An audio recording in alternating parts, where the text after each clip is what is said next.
Bon, bah allez, c'est parti.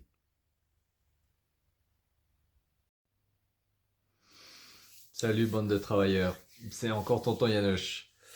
Petite introduction vite fait, je vous montre comment se déroule une de mes journées quand je travaille en Suisse. Donc j'ai des horaires assez lourds, pas mal de trajets, donc c'est quand même assez long.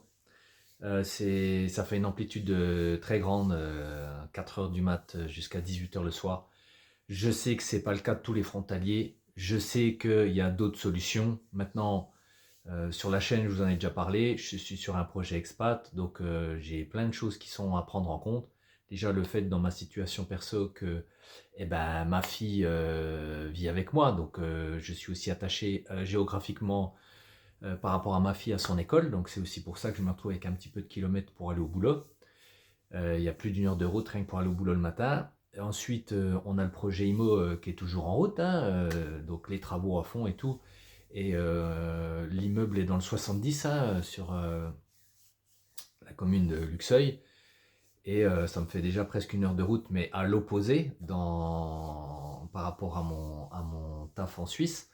Donc c'est pas simple. J'ai aussi ma deuxième activité qui est sur Lure, la soudure en micro-entreprise. Je vous montrerai aussi, je vais vous faire une petite vidéo là-dessus. C'est assez intéressant, hein. Je fais de la réparation d'échappements et de la construction de lignes d'échappement.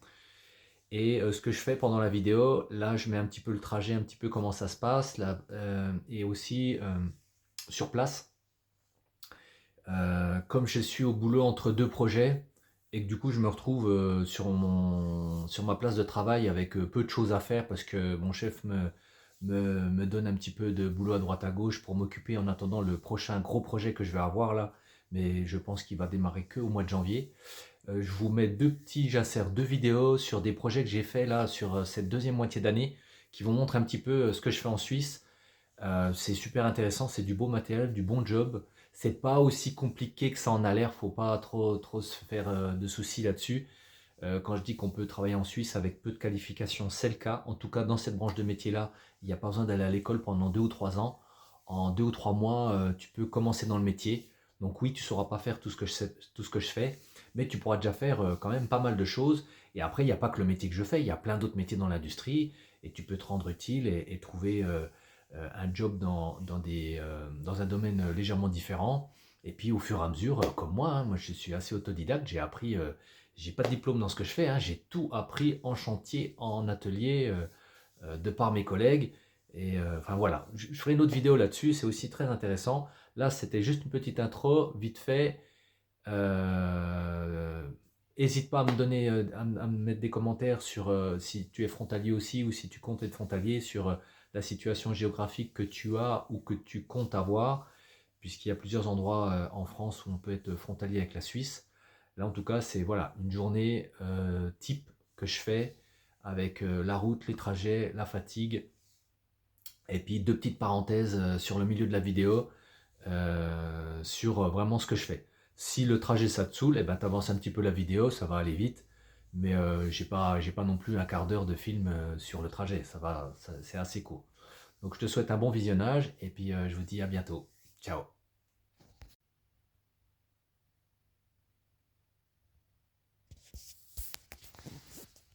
Bon, bah allez, c'est parti.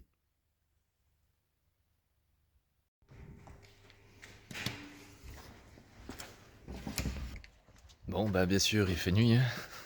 C'est le matin.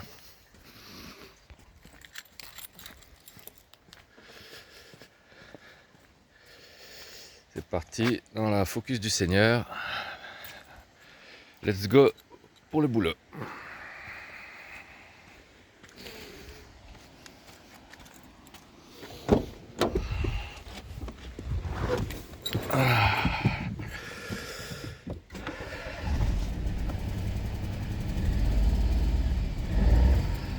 Allez, go. Bon, on a de la chance aujourd'hui, il gèle pas. Pourtant, on est quand même bien entamé, on a bien entamé décembre et il gèle toujours pas ici dans l'Est. C'est très rare. D'habitude, il faut gratter ou en tout cas pas avoir oublié de mettre le carton sur le pare-brise la veille parce que j'ai une autre voiture dans le garage et celle-là, elle couche dehors. Donc là, c'est parti. pour un peu plus de 100 km, 118 km. Heureusement à cette heure-ci ça roule vraiment très très bien. Et je devrais pas le dire, mais je vais faire un petit peu mentir le GPS. Donc là je pars, il est 4h20 et je vais arriver à peu près à 5h30, autour des 5h30 au boulot. C'est parti pour un peu plus d'une heure de route. On reste attentif, on fait attention.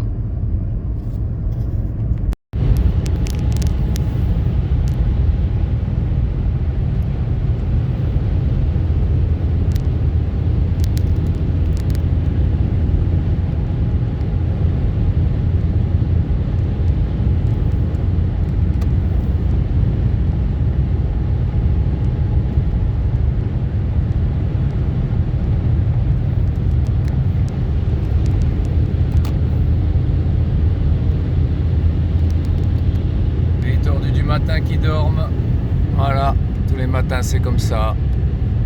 Je me mets à gauche mais je roule à 100 km/h ou je roule à 110 km/h. Parfois je double personne. Bon là c'est quelqu'un d'éduqué au moins, il se rabat. Il y a des mecs qui restent à gauche, il n'y a personne à droite. Tous les matins c'est comme ça.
On a passé une bonne partie de l'A35.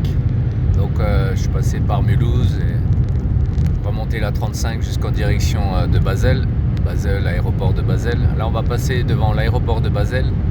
Donc on était à 130 avant et là on est sur une portion qui est réduite à 110.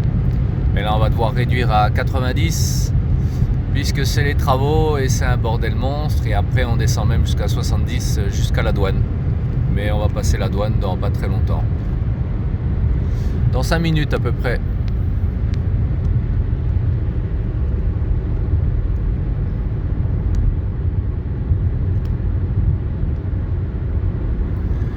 Le petit radar, alors là maintenant ils l'ont réglé à 90. Il était réglé à 110, il est resté longtemps réglé à 110 alors que sur cette zone on repassait à 90 et ils ont finalement décidé de le mettre aussi à 90. J'ai vu des mecs se faire flasher que t'es pas beaucoup plus vite que 90 km/h, mais ils ont réglé le radar un petit peu de sous-sous pour notre cher gouvernement bien aimé. Et là c'est la zone, on passe à 70 maintenant.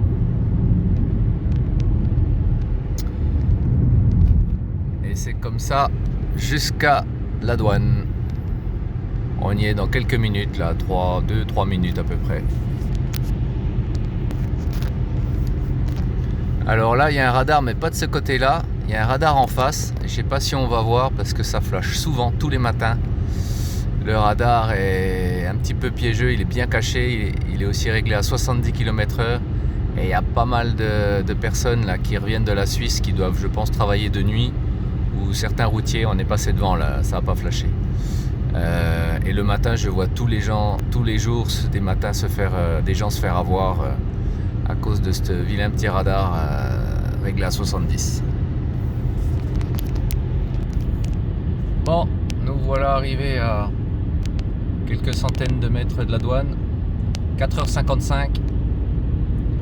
Le bonheur pour passer tranquillement. Ici, normalement, tu viens dans une demi-heure et les voitures sont arrêtées sur la route et il y a 500-600 mètres, 800 mètres de fil pour pouvoir passer la douane.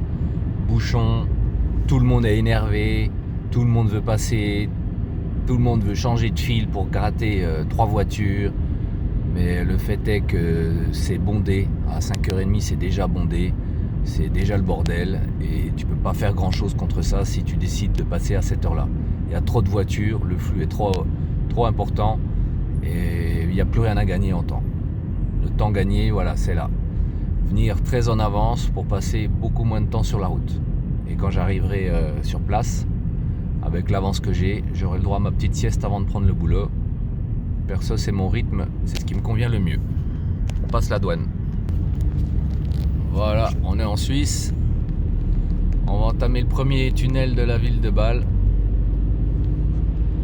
C'est du tunnel quasiment tout le long.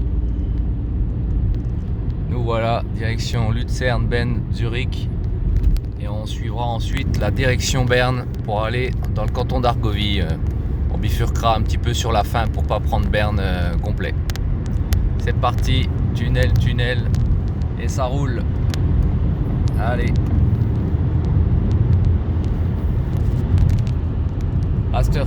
Dans une demi-heure, c'est la même. Tunnel bondé, tout le monde roule à 50 km/h, tout le monde est fin énervé, tout le monde est pressé, tout le monde doit aller au travail et ça produit un petit peu d'énervement tous les matins, un petit peu de tension. Moi, je la joue bien en avance et on évite tous les soucis.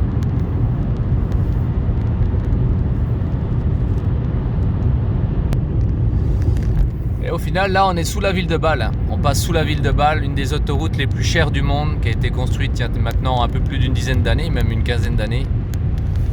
Et voilà, on va sortir du premier tunnel. On a passé une partie sous la ville de Bâle. Là, on va continuer à longer la ville de Bâle. Et ici, rétrécissement en une voie. Si tu viens dans une demi-heure, ici c'est un bouchon de 300-400 mètres tous les matins. Et comme je l'ai déjà dit tout à l'heure, tout le monde est énervé, tout le monde veut passer devant tout le monde. Voilà, le seul moyen d'éviter ça, c'est de venir très tôt. Il est 4h59. Ah, un collègue français qui a pris l'autoroute, qui arrive par l'autoroute allemande. Le mec qui sait pas ce qu'il veut faire, il se rabat pas, il est pas sûr. Il roule en dessous de la vitesse. Donc il me saoule, moi je me mets, voilà, on peut se rouler à 60, je me mets à 60.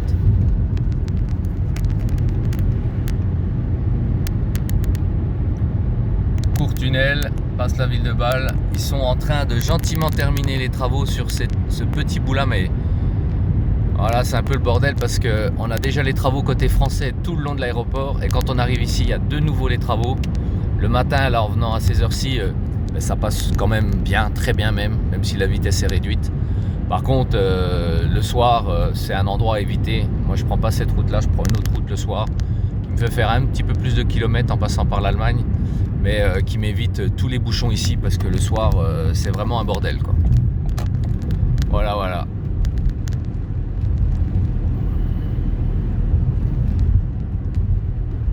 Ça roule bien, pourvu que ça dure. Voilà, on longe les bâtiments, ville de Bâle, etc. On est passé près de la Bahnhof, donc près de la gare. Et là, on passe pas loin des bâtiments Roche, Novartis et tout ça. On s'extrait de la ville de Bâle. Voilà, on arrive sur le bout de l'agglomération de Bâle. Et là, on va passer les petites villes qui sont sur la périphérie de Bâle, qui sont Moutenz, Pratel, bientôt Listal aussi. Et là, on filera sur la direction de Berne, dans un premier temps. Et vous pouvez le voir, c'est circulation libre de chez libre. Voilà comment on évite les soucis du matin. De bonne heure et de bonne humeur.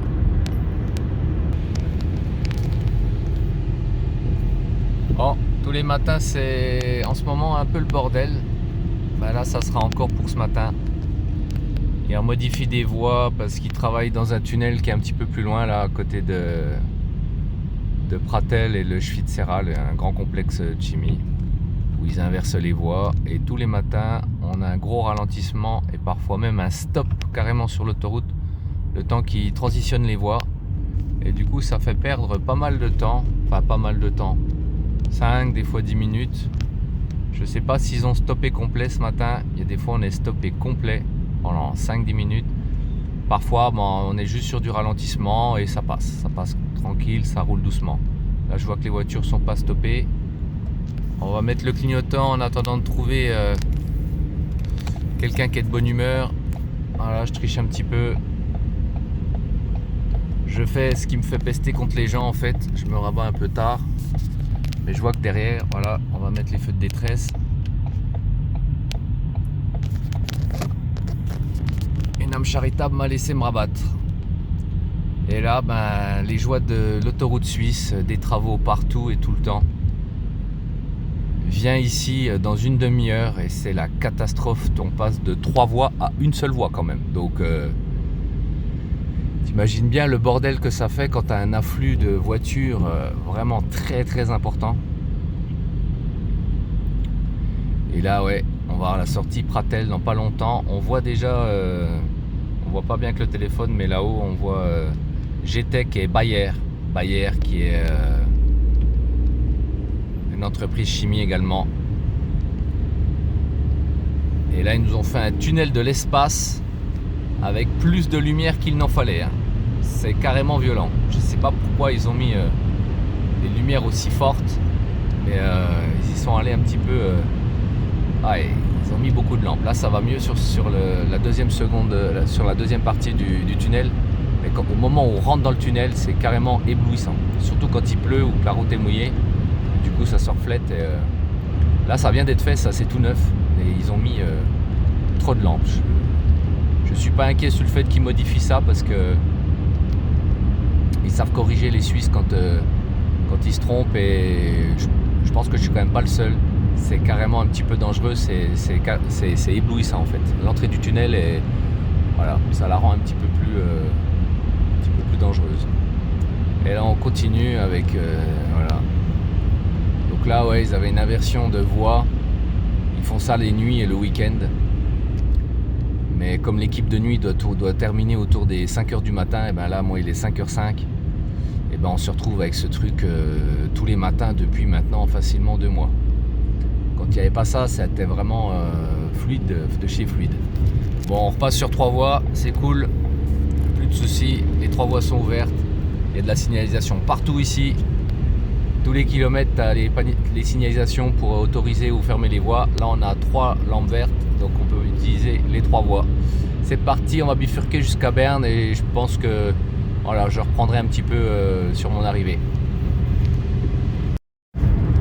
Bon, une fois quitté le canton de Bâle, on est sur de la autoroute très libre. J'ai jamais de soucis ici. Donc on est direction Berne, on a pris la déviation Berne.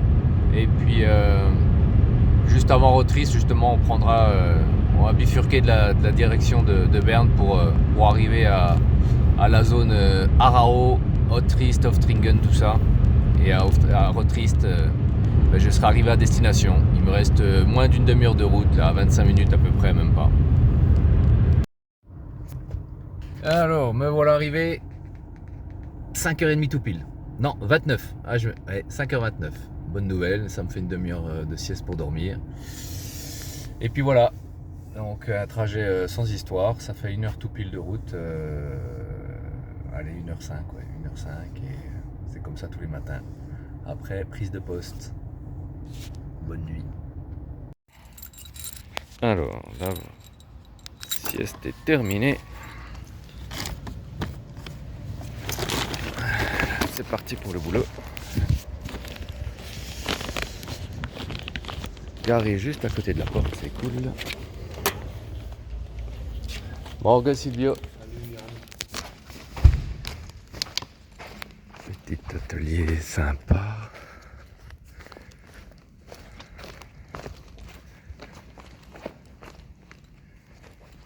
Et voilà ma place. C'est ici que je travaille. C'est ma place de travail. c'est presque rangé. Je vous incruste une autre petite vidéo juste après. Alors, ben voilà un petit projet très très sympa. C'est le dernier que j'ai fait en gros projet. On est sur un mélangeur qui part en Angleterre et qui va servir à faire une boisson énergétique Monster que vous connaissez bien.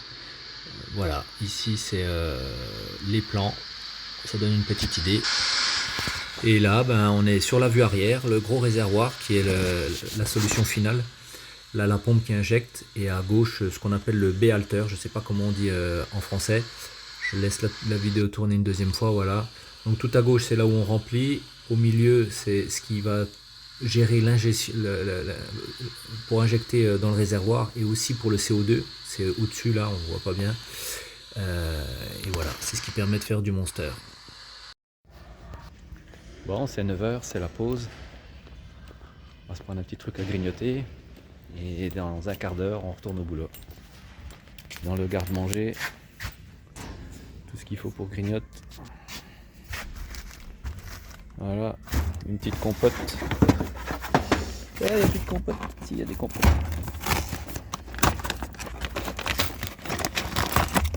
Une petite compote, une pomme, une banane, ça suffit largement.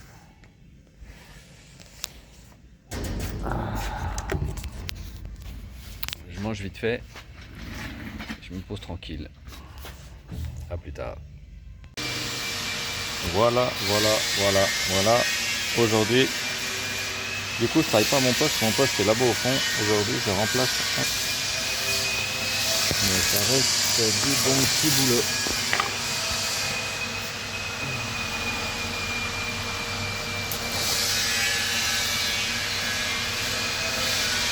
Une petite figure ou deux. Et il sera l'heure de manger.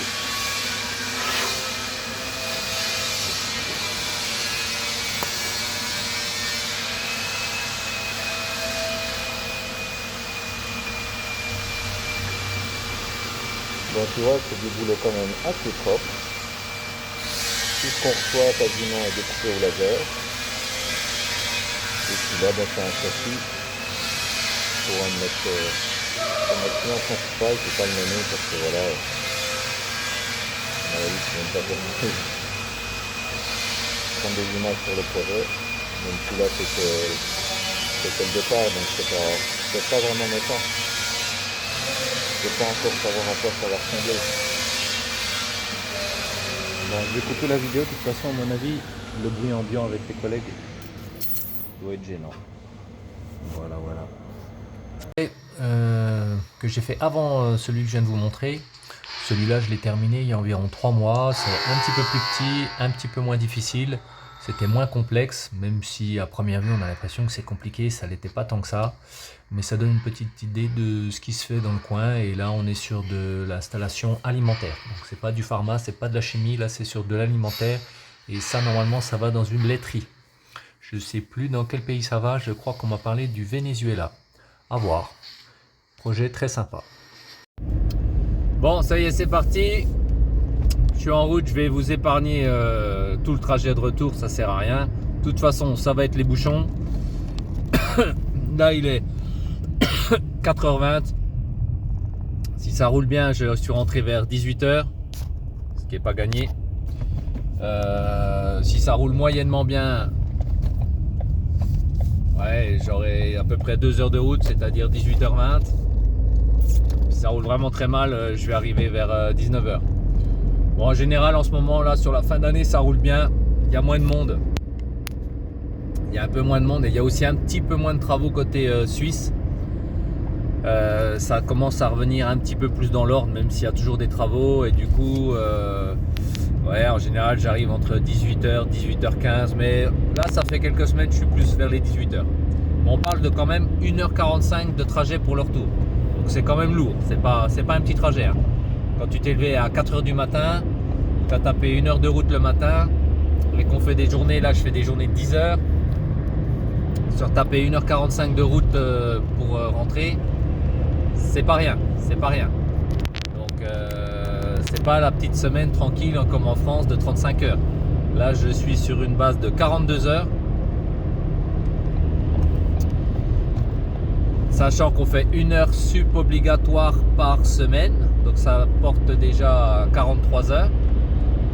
Parce que cette heure sup est utilisée pour nous faire 2 semaines de congés supplémentaires en fin d'année pour Noël.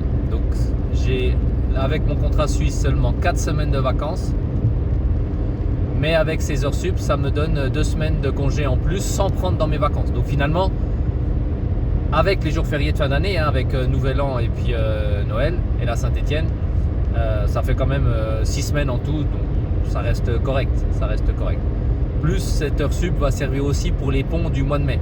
Donc au mois de mai, il y a peut-être 2 ponts qui tombent avec le Mardi Gras et je sais plus quel autre jour.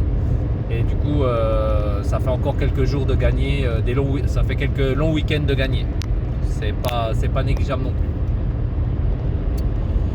Maintenant, ben voilà, faut avoir envie, faut être conscient qu'on prend plus d'argent, on prend des salaires bien plus importants, mais en contrepartie, c'est une fatigue de tous les jours, c'est des trajets en plus, des bouchons en plus, de la fatigue en plus, et je pense que c'est un ratio à faire, un calcul à faire, mais disons que dans le métier que tu pratiques, pour moi, il faut gagner plus du double. Et je dirais même, moi dans mon cas, ce que je calcule, c'est que entre le salaire que je peux faire en France et le salaire que je fais en Suisse, il faut que frais de route et complémentaire santé, l'URSSAF pour ceux qui veulent payer l'URSSAF, une fois que ça c'est payé, il faut qu'il me reste le double de ce que je peux gagner en France. Pour ma part, si c'est pas ce que je gagne, si c'est pas ce que j'arrive à atteindre, je trouve pas que ce soit si intéressant que ça. Ou en tout cas, alors faut le laisser, faut garder le plan d'être frontalier, peut-être un peu plus sur une période un peu plus courte. Après, si tu arrives à gagner au moins le double, moi je gagne même un peu plus que le double frais déduits, ça peut être un plan sur plusieurs années qui peut te permettre de vraiment monter une épargne importante et donc réussir à... Finalement, tu perds du temps dans ton travail toutes les semaines, tu es prêt à investir plus de temps, plus d'énergie dans tes semaines de travail, donc il y a un petit peu le côté esclave, je bosse beaucoup plus que la normale.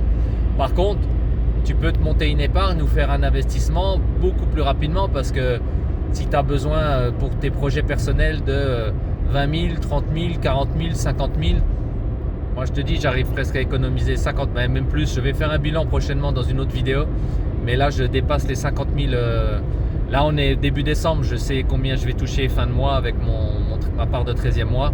Et en fait, cette année, je vais dépasser les 50 000 francs suisses d'épargne que j'ai gardé en Suisse, que je ne vire pas en France. Donc voilà, on va pas se mentir. Essayer de réussir à faire cette épargne en France, bien sûr que tu peux le faire. Combien de temps il te faudra? 2 ans, 3 ans, 4 ans, peut-être plus. Là, c'est possible de le faire en une année. Moi, j'y arrive en une année là. Entre cette dernière année, puisque les autres années, j'économisais pas, je fonctionnais pas de la même façon. Donc, perso, je pense que ça reste un bon plan. Et si tu as un métier qui fait partie des métiers qui sont recherchés en Suisse, je pense que tu peux tirer ton épingle du jeu à titre perso en investissant sur une période programmée, beaucoup de temps, beaucoup d'énergie, même si ça te procure beaucoup de fatigue. Tu vas pouvoir en une, je dirais entre guillemets, courte durée, réussir à produire ce qu'il te faudrait vraiment plusieurs années, voire de longues années, de ce que tu aurais besoin en temps en France pour pouvoir faire l'équivalent. Parce que je connais pas grand monde en France qui, avec des diplômes classiques, un métier classique, à moins d'être directeur de je ne sais quoi, de réussir à mettre ne serait-ce que 10 000 euros par an de côté, 1 000 euros par mois de côté. Je connais pas grand monde en France qui arrive à le faire. Là en Suisse, j'espère qu'en travaillant en Suisse, tu arrives à mettre largement plus de 1 000 euros de côté. Normalement, voilà, c'est comme j'explique pour savoir si c'est rentable ou pas. Si tu arrives tout frais enfin pas tout frais déduit, mais en tout cas au moins tes frais de route déduits, et moi je paye la malle en Suisse pour ma couverture santé. S'il te reste le double de ce que tu touchais en France, ben, ça veut dire que tu peux mettre au moins 50% de ton salaire de côté. Ça veut dire que ce que tu avais en France, tu pouvais déjà vivre avec, si c'était ton salaire avant de travailler en Suisse. Et alors tu peux déjà mettre cette somme de côté. Donc si tu gagnais 2000 €, tu dois te trouver un boulot où tu gagnes au moins 4000 net. Si tu mets 2000 € de côté, tu te rends compte, ça fait déjà 24 000 € par an mis de côté. Tu peux même en reprendre 2 ou 3 000 pour te faire de jolies vacances en fin d'année. Tu as encore mis 24 de côté. C'est, voilà, en France, très compliqué de pouvoir faire ça en étant salarié. Voilà, je te laisse sur cette note-là. Et puis je te dis à la prochaine, prends soin de toi. N'oublie pas de liker, partager. Abonne-toi si tu veux suivre l'aventure.